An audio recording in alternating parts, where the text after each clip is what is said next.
Umarangkada na ang hardin ng Lunas Harvest Festival sa Tanay Rizal ngayong araw. Si Bian Manalo sa report live. Bian?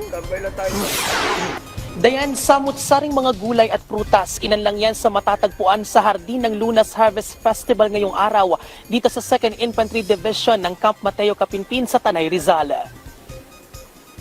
Layo nito na imulat ang ating mga kababayan sa pagsugpo ng lumalalang climate change at isulong ang food security sa bansa.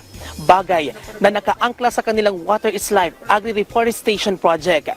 Naging posible ito sa pagtutulungan ng Camp Mateo Capinpin at Tarlac Heritage Foundation.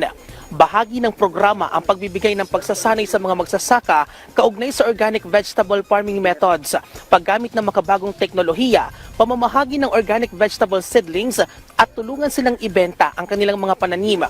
Magbibigay din ang Hardin ng Lunas ng sustainable food at alternative medicine para sa mga residenteng nakatira sa mga lugar sa ilang komunidad sa Tanay.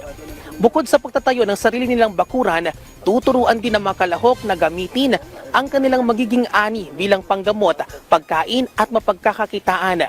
Matatagpuan ang iba pang hardin ng Lunas sa Moncada, Anao, Pura, Paniki, San Manuel, Camiling, Herona, Tarlac City at sa Camp Magsaysay sa Nueva Ecija. Dayan, kasabay niyan ay muling ipapakilala ang Gift of a Tree app na layong hikayatin ang mga komunidad na magtanim ng puno at mas pahalagahan ang ating kalikasan. At yan ang update. Balik sa iyo, Dayan. Maraming salamat, Bian Manalo.